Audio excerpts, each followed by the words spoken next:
is kicking off.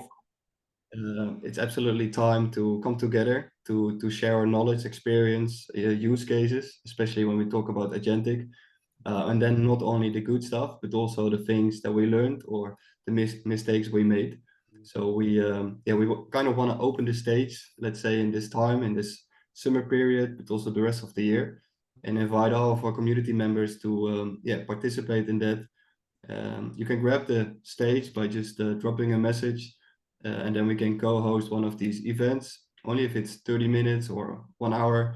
Will be great to bring in your knowledge and expertise, because then we don't need to reinvent the wheel all together, but we can learn from each other. So again, a very warm welcome, and hope the session you will learn something out of it. So feel free to use the chat. Let us know your feedback also during the session. I will keep an eye on it and disturb Dion and Jack with the questions you have, and then in the end we also have some Q&A. So have fun, and again, a very warm welcome. Thank you, Ebert. So yes, let's dive into the content. And I was very lucky to actually have a little part in this great use case.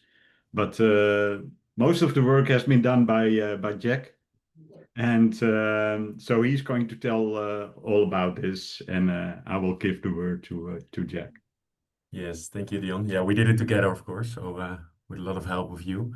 Well, for today's session, we're going to start with a quick introduction, and then I'm going to explain a bit more about the HR case, the as-is process, for the people who were not present at the AI Summit in Nieuwegein. And after that, we'll quickly dive into the technical solution, because I think you all came for this part, and then wrap up with a special request for you guys. So first, a quick introduction about me. I'm a senior automation developer at Tacstone Technology since 2019. I'm also head of our AI team, and besides that, I'm a semi-professional kickboxer, so that keeps a good balance, I think, between being at my desk and programming all day, and in the evening fighting with some guys at the gym. Keeps a good balance. Well, first, a little bit about the HR mailbox case. And well, the HR department of Mediq received a lot of emails with questions, inquiries from their employees. And well, there are a lot of emails, and each email can have multiple intents. So an email can be very short and clear, or very vague and long with multiple intents in it. And well, all the work is being done manually by the HR employees. So the triage, the lookup, and manual tasks for each email. So what we could have done was looking at the mailbox and determining which questions were most frequent, and for each question create an RPA process. So for example, if we have a question about registering somebody for a mandatory training that they still need to complete, we can build, of course, a fixed sequential process that first gets the employee information, then gets the mandatory trainings for his specific function, his or her specific function, and then get the completed trainings, and then register for all the trainings that are still mandatory and not completed. So this is a very straightforward RPA process. And we could have done this for all the most frequent questions. So create an RPA process for all the most frequent questions. But in this case, we would use the agent as kind of orchestrator. So an orchestration agent that can only start already pre-built fixed answers to questions.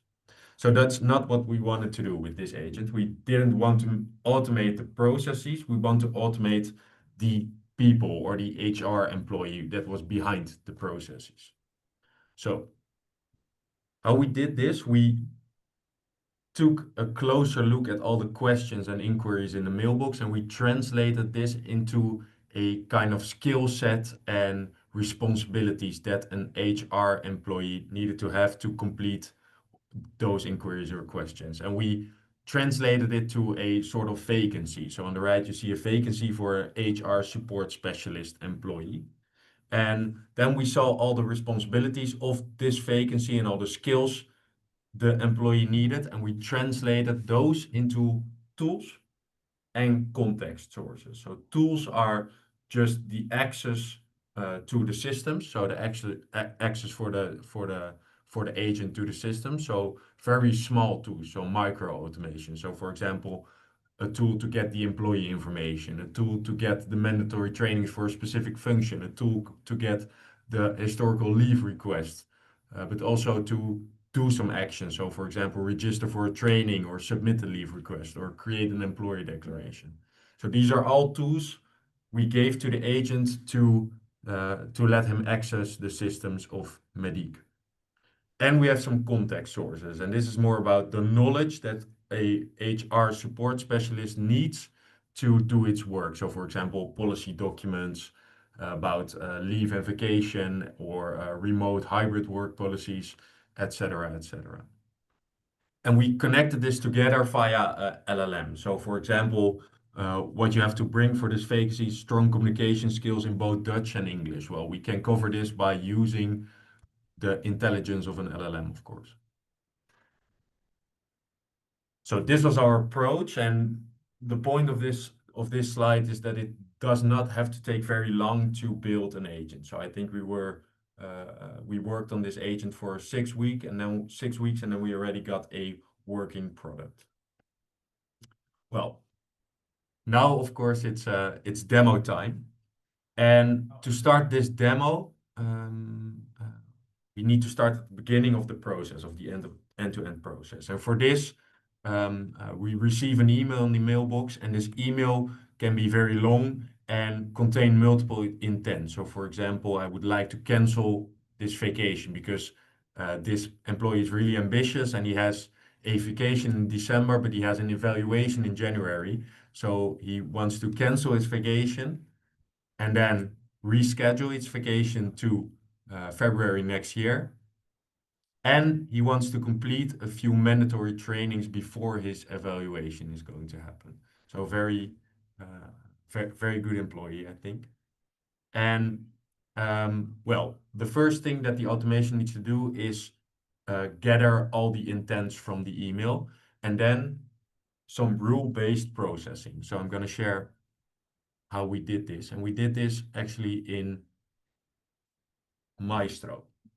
So we start this Maestro flow when we receive a new email from in a specific folder or a specific mailbox. And then the first thing that always needs to happen is find the correct employee. Because we don't want to do this by using AI, we want to do this by using a straightforward traditional RPA process so that we can make sure that always the correct employee can be found in the system. Well, if we found the correct employee, then we can use this employee ID as input for the actual HR agent. So by doing this, we're making sure that the agent can never use a wrong employee or wrong employee ID. And we give him the email text, so the body content of the email. And then the real agentic magic can start, of course. And for this process, after we're executing the HR agent, we also have a specific mail agent. And this mail agent gets the output from the HR agent and is very specialized and very good in creating emails or drafting responses to the email based on the actions that the actual HR agent took. Okay, so that was the rule-based processing, and now we're going to dive into the actual agentic value.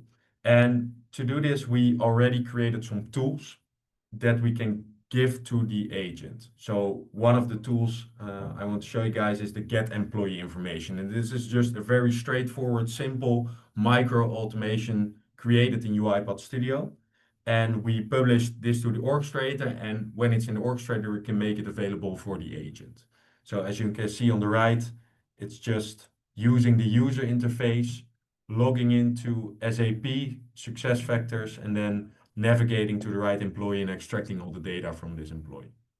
So very straightforward. And how does this look in the agent builder? Well, over here we have the agent builder, and we started by adding all the different tools to the agent builder. So for example, this get profile information, it's just a process in the orchestrator and can easily edit and give a small description when and why the agent needs to use this tool. So a small description about the input and when to use this tool. So it's very easy. I can easily add a new tool. So for example, I click on add tools and then I can navigate to something about declarations. And I have a process in my solution folder, get declaration request. And I can easily add it to the tools. And then I can give a small description about when to use the tool. And then the agent, the LLM, automatically recognizes when it needs to use this tool. For this demo now, I will remove it. And the same I can do for the context. So context is more about sources that you want to add to the agent to give them more knowledge about specific policies or specific things within your organization that is not available in the general large language model. So for example, I added the collective labor agreement of Mediq to this agent, and now I can ask questions about the collective labor agreement. And for an example, I have this question. So I can test it on the cloud, and then as an input, I can give the employee number. Normally, this is generated by the rule-based flow, of course, but now I can type it into manually. And then I can add the mail text. So for example, how many vacation days do I have in total per year? So this is a very hard question because you need to know who's asking the question. So you need to get some employee information about his contract hours, also the salary group he's in, his age, and you need to take a look at the collective labor agreement about the policies. So now the agent decides for itself which tools and which context sources it needs to use to get the right answer. So we're seeing here the execution trail. And you can see that it first is gathering the profile information. So the profile information for E001, and then you got the first name, last name, but also age, salary. So of course fake this, and all sorts of information.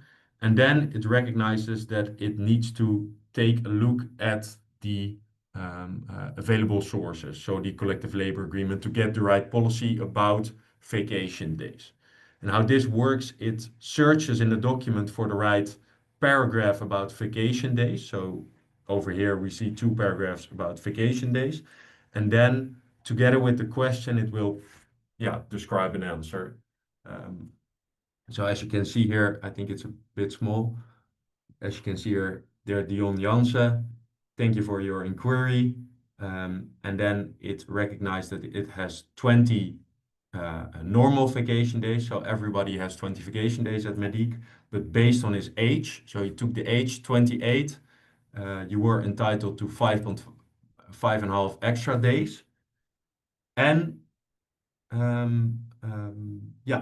and he's working 32 hours, so it will divide the ages or the days by 32 hours. So I think this is a really clear answer. But what happens if we ask a question about something the agent doesn't know, for example, because we don't have the right documentation in his context sources or whatsoever? So I prepared a question over here, and it's about what is the Chamber of Commerce number for Mediq Netherlands BV, so the Mediq Netherlands company. So if I ask this question, and in the context sources, there's nothing about the Mediq entities or the Mediq company, so it will try to look in the collective labor agreement if it can find something about the Chamber of Commerce number of this specific Mediq entity, but I know for sure that it won't exist in this document. So let's see what he's saying. He's saying, I apologize, but I couldn't find the specific Chamber of Commerce number. And we can see where he looked, and he looked here in the, I think on the first page. And there's some information about Mediq Netherlands company, but no Chamber of Commerce number. So correct response. But what if we want to add more context to this agent? Well, then first we need to navigate to the orchestrator. And in the orchestrator, I already prepared a storage bucket with Mediq entity info. So it looks like this. It's a very small document, of course, but with a table in it, so very hard to extract for an agent, for a large language model. And here's all the information about all the Chamber of Commerce information for all the specific entities of Mediq. So what we can do is we have added this document to a storage bucket, and then we can go to indexes. And in this indexes, you can already see that I created an indexes for the collective labor agreement, but I can add another one for the specific Mediq entity information. So I can add a description, but I will skip it for now. And then I will select a data source. So for this example, I can select a storage bucket and then link it to the storage bucket we already created. But you can also link it to your OneDrive folder, SharePoint folders, etc., via a connector. Well, for now, I will link it to the correct storage bucket, Mediq entity info, and then all field types, basic, and it will save it. And it will now transform the data in those storage buckets into vectors. So a semantic representation of the words in the storage bucket. So it can use it as context in the agent. So that's been created. Sync it one more time. That's been created in the indexes tab. And now I can easily, if it's successful, easily add it to the agent by clicking on add context and then searching for the Mediq entity information. And then, if everything's working, will be added to the solution. Maybe I need to reload one more time. Live demo, guys. I don't know anything about that, Jack. It always happens. Mediq entity information, there it is. And now I can, I've added this description, or I've added this context source, and now I can add a small description so that the agent exactly knows when to use this context source. So I prepared a small description. And then this source contains an up-to-date list of all Mediq legal entities. So in this case, I added some information about what's in the source, but you can also add information about when to use this source.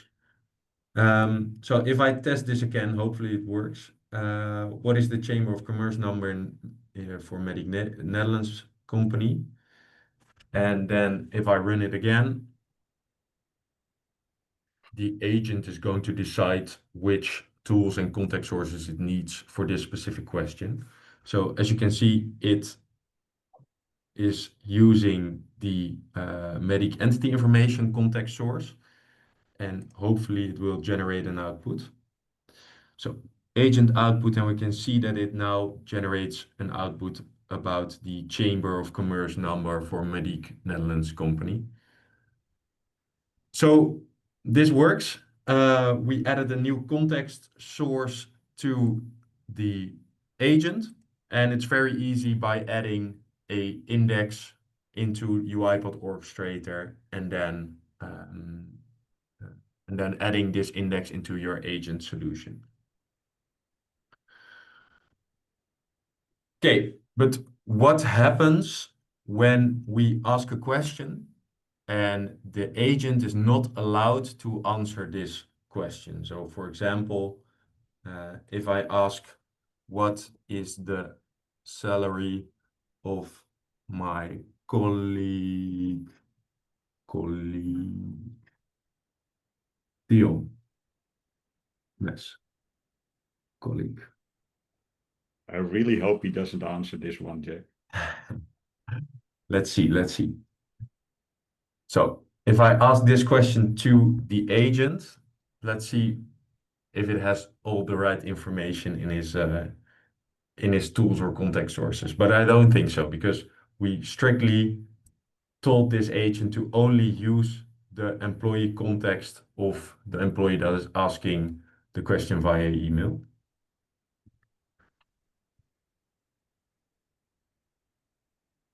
So it's gathering the profile data. So it's looking if my name is Dion Mess. In this case, the name of the test employee is Dion as well, but not Dion Mess. So hopefully he gets it right.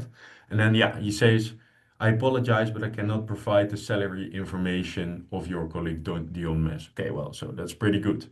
But what if we don't want the agent to give this response, but if it doesn't know enough of, it doesn't have enough information or the right tools to answer the question? What if we want to ask our colleague of flesh and blood for an answer? Dion, maybe you can. Yeah, so what we built into Agent Builder, and besides, and let me start. You always need to add safeguards to your or guardrails to your agents. That means that although you don't do rule-based programming with an agent, you still need a prompt that defines what you want the agent to do and what you don't want the agent to do. So actually, as you said, Jack, at the beginning, you were looking at the number of questions that an agent gets. And I know when we used to do chatbot implementations, you always found all the questions that could be asked, and then you would build the answers for those questions into your whole rule-based set. But agents are so flexible that they will answer anything. And if you don't put in guardrails on what they want to do, you could answer the most ridiculous questions to that agent, like what is the weather in Mumbai today? And it will try to answer your question because that's how these LLMs work. So you need to put in guardrails on what it does do and what it should do and what it shouldn't do. And to also have some to handle all these exceptions, we have built in the escalations channel. And the escalations channel works via our action apps. So these are really small tasks that you can build as an escalation channel for when the agent, for example, shouldn't answer a certain question, or when you want it to call in a human for interaction because we also build memory in that escalation channel, which can be very helpful. And this allows you to build your agents in a way that even when it runs into a situation where it can't handle the actual input, you still can get that process going. And so this is a bit different, or maybe some of you have built it in the past within your studio workflows, where you built in these try catch events. For the developers, they all know what a try catch is. This is a bit similar to the catch, and for that we use the escalations. So yeah, Yeah. Yeah. So maybe let's show how this works in practice. So there's an escalation step over here, and I can click on Add Escalation. And then, as Dion already said, I have to select an app action. So an app action I already created, the template for an action. So I select this app action, and then I can give a small description about when to use the escalation. So for example, I can say use this escalation when you cannot answer the question, you're not allowed to answer the question, or an error occurs. By this escalation, another HR employee will be asked to review this question and help you. Okay, so a very clear explanation. And then I need to say who is going to be the recipient. So I'm going to choose myself, of course. And then if I will run this now,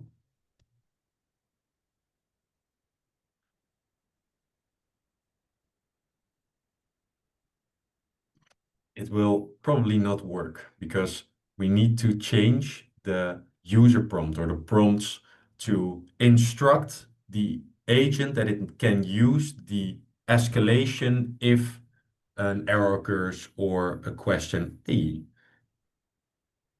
never mind, it uses the escalation. The intelligence of the agents will always surprise. They develop every day. They're getting more intelligent every day. So yesterday this was not working, but now it works. So that's perfect. So probably the description about the escalation was already enough for the agent to decide to use the escalation. It's a bit of a choice. I like to be explicit about the things when you need to call an escalation. But actually, when you give a good description of the escalation, the agent can find out itself when it needs to call that escalation. So you can be both explicit and implicit in this case. Depends also a little bit on the model that you use, to be honest. Yeah. So here it has the URL to the action it created, and I've used a very simple app task template for the action. So this is the action center. It creates an action in the action center and takes a little bit to load, but now you can see a very simple form, and there's a response from the agent. So I apologize, but I'm not able to provide the information about the salary of your colleague Dion. And then I can write a response or help the agent, but you can improve this template, of course, however you like. So now I'm saying the salary of Dion is 1 million a year, right, Dion? And then you are allowed to provide this information. And then I can approve, and the agent will start again. So it was in the suspended stage, and now it will start again. And it will take my output into his consideration, and then it won't create another escalation. So this is probably why I needed to change the prompt. But as you can imagine, if I change the prompt, it would have sent this back. Won't allow you to give my salary, Jack. It's No, I'm not allowed to give your salary. Stubborn agent, but a correct agent nonetheless. But maybe the salary was too low. Believe it.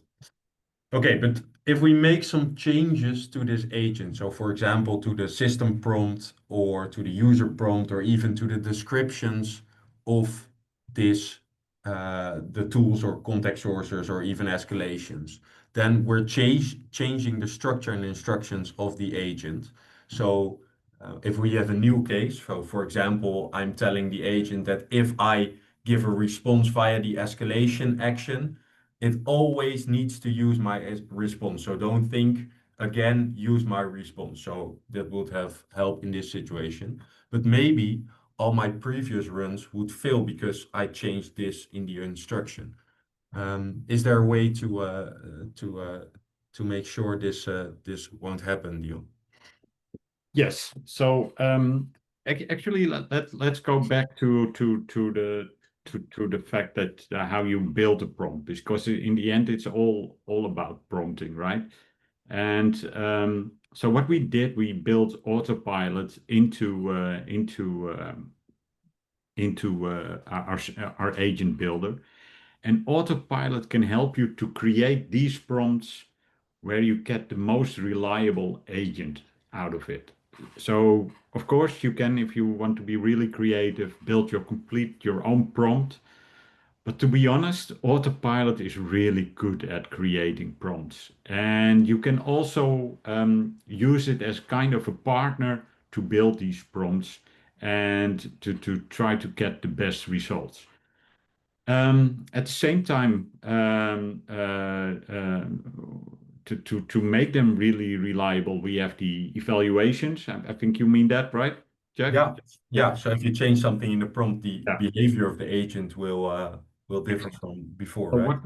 What we did, and this is actually kind of a hot topic in the agentic world, are evaluations or evals. And what you do with evals is actually testing your agent, because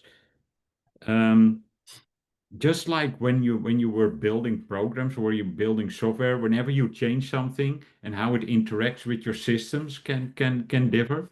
This is the same with agents, and it's even got a bit more sensitive. That means that if you change one word in your prompt, it can respond differently to cases which it previously gave the right answer, for example. So how can you then make sure that you get the right results of it? So for that, we built these evals, the evaluations. So you can make kind of a test set of input data and then see how the agent reacts to it. And you can test how it reacts to it via our evaluator. So you can have an LLM as a judge. So an LLM as a judge, you use actually an LLM to check the response of the agent and see, okay, is this the response that I want to? But you could also build these much more deterministic evaluators where you really see, I want this exact outcome out of this agent, and otherwise it's not good. And then you can build this whole test set. So every time you then change your prompting or you give it another tool or you change something, you can run it through these evals, through this evaluation set and see the outcome of that agent and make sure that when you change just a little thing in the prompting of the agent, you're actually sure that not some other use cases are in then failing. So that's why we built in these evaluation sets. Yeah. So we did this for the HR agent as well. So we built in some evaluation sets with some correct answers, so questions and some correct outputs, and then we can compare the new outputs against the correct outputs. Okay, well, that was about the evaluation. So small changes can impact previous runs. Yeah. And then I think it's already time for the wrap up. So for this, we have a few lessons learned. So it's about describing the roles of an employee, of an HR employee, instead of the workflow. So we tend to think in processes and workflows, of course, because we already did that. We always did that with RPA. But now with agents, I think you need to think more into roles and employees and agents that you can give the capabilities and the skills and the knowledge of an employee instead of structured and fast processes. And also use modular agents, so small micro automations in your agent, so not long traditional RPA flows with a lot of decision, but micro automations, so that you can let the agent decide which automations and which tools and which sources it needs to use in which order.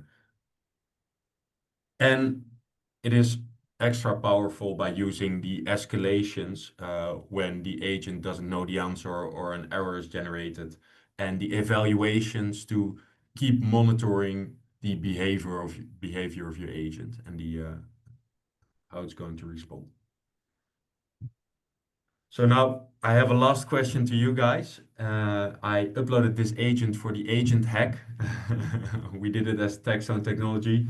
And I think this is a real agentic use case, because a lot of agentic use cases are use cases that are basically RPA flows with an LLM in it. But for this use case, the LLM really decides which tools and which context sources it needs to use for each input. So I think that is real agentic automation. So please vote for us at the agent hack. The URL to our upload is over here. So thank you in advance. And yeah, I give it back to you, Dion. Okay, great. Yeah, I saw that already in the chat. A lot of discussion was going on, so that's great. Maybe we can talk a little bit longer about that in a moment. I still want to share this with you. The community contacts we have here in the Benelux community are of course Ebert, our longtime chapter lead. And we have Kevin Westerman, also from Tacstone. Here's one of the chapter lead. We have John Smith from Cyfix. And of course, you can contact Christina, our global community manager, to get into contact with our community. And we love that. We love that engagement. And I think you can much better help each other than we sometimes can do from UiPath itself. So yeah, we can do a little bit question and answer if that's if we would like to do that. Ewout, what is your thought? Well, I think that sounds great. That sounds great. I still have to get used a little bit to the term chapter lead. That sounds a little bit to me like a Harley Davidson motorcycle club. I expect you next time in a leather jacket. Maybe. No, it's great to already see some questions in the chat, and also Pratik, you sharing a use case you're working on. So yeah, let's maybe open it up for one or multiple other questions. I think you're allowed to unmute. So if you have a question, then feel free. We still have a couple more minutes left. So are there any questions? Yes. Otherwise, I can pick some names. No, I'm joking. Dion, there's a question I think maybe for you in the chat, and it's Okay. about example use cases of Yeah. agentic automations in a nutshell. Yeah. There are. I can imagine that question, because it's still a different way of thinking. What we do see is that a couple of use cases that we used to look at with RPA and work quite hard to actually achieve with traditional RPA are now becoming possible with agentic automation. So that is something that you could look at. So I really want to challenge everyone to actually look at their previous IDs that they had within automation, and look again at those use cases and see, well, maybe we couldn't do that in the past, but we can do it right now.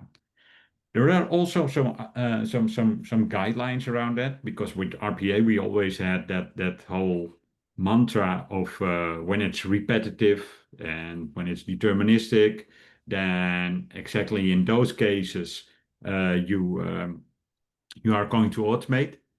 That has become much broader. So there's a lot more use cases where you don't only have to look at repetitive, but you have to actually look at how much time is spent on these cases, and then look because in those cases these agents can still bring functionality and value. The other thing is the strong points of agents that I also see, and this is a bit more abstract, are of course that it is quite good at handling or unstructured data or semi-structured data. And the other one is natural language. So in those use cases where you have inputs that are in natural language or are in complete unstructured data, you can actually make use of these agents. And the case that we had with the Mediq agent, and Jack showed it quite well at the beginning, where he showed that question with the multiple intents in there. This is actually where you are, which couldn't be solved with a non-agentic solution. You really need to find first the intents, and then also need to take action on all the intents, and then give a single response back. So those kind of situations, and there is, to be honest, I still see a lot of email communication. So email communication is quite a good one. But there are a lot of other use cases where you need to compare documents or find information from large sets of unstructured text. Those are all situations where you can use agents. Maybe Dion, I also have a question. I mean, we didn't instruct this up front, but I sometimes also get a question because UiPath also obviously has communications mining. It's like an out-of-the-box product on shared mailboxes, which also is mainly to provide insights as a reporting tool. How do you relate these two to each other? Can they be used both? Do they add value to each other, or what's your opinion on this? They definitely add value. I can understand why you would think, okay, are we going to use this or are we going to use that? So with communication mining, we make use of deterministic logic. So in those situations where you really want to do this deterministic approach to the emails that are coming in to categorize it, that is one advantage of communication mining. The other advantage is that you get the reporting. You get quite an extensive reporting from your email communications, and this can be very helpful in optimizing your customer experience in your customer service. So in those cases, I would definitely still look at communications mining. If you then look at answering those emails, there's where the agentic comes in. That's where you can use agentic automation to really also automate that whole chain of communications. So that's a bit how we now look at it. Nice. Thanks. I see there are one or two more questions in the chat. Maybe Jack or Dion. Yeah, we are actually developing a chat interface for our agentic automation, so that will come up. I think it will be go in preview anywhere in August. And yes, escalations are handled through UiPath Action Center, but we are going to extend that functionality to, for example, Teams or Slack. And I think there are some other ones also on the roadmap. Yeah. Nice. Great. Yeah, one more question from Daniela. Is there a way to connect to the agentic outputs via API or to connect to an external system? And this is, of course, and this is the same as what we did with our automation. We try to be an open platform as much as possible. So yes, our agentic outputs can be used via API, but they just via the orchestrator or directly. But we also see the agents used often within the automations, like this example with Mediq. So there are in this case multiple solutions possible depending on your use case and how you want to integrate it with your technology. Nice. Oh, And the last one. this one I love because Yeah. I actually know the product team is working on this, on really, and this is of course the next step. And up until now, the LLM models that there are not that good yet for agentic learning, for really creating these autonomous agents, but we are looking for a solution. And we actually, I heard this morning that we made some steps in that direction. But there is, of course, a challenge because you need to decide on what it needs to learn. You don't want it to learn bad behavior. So there are still some questions around how to implement this functionality, but we are thinking in that direction, definitely. Yeah, and there is also a way to already enable this memory, right? Because I'm still sharing my screen, I think. So if you switch back to the other screen, when you add an escalation, you can, check the box agent memory enabled. It's in preview, but then as an explanation, it will say it will first check to see if it has memorized the response from before. Yeah, So exactly. that's So really fun. Great, thanks. Let's see if there's one or two other questions, and then we'll round up. And thank you all for being here. So is there any other question? I think there are already quite a lot of questions. So yeah. so thanks for that. So then yeah, maybe to round up, thanks Dion and Jack for Thanks sharing. everyone. Thanks the community for attending this session. and Yeah, working. absolutely. Thanks all for being here. And yeah, again, we want to invite you to yeah, let's connect. Let's also bring in your own cases that you're working on or thinking on via maybe one of these virtual sessions in this community or in any other platform. So yeah, I think it's an exciting time that we're all are currently in, but also that's ahead of us. So yeah, let's not reinvent the wheel, all of us, but let's pick it up together. Share the So thanks. knowledge. Let's share knowledge. Okay, have a great week. Thank you. Bye bye. Thank you, everyone. Bye bye.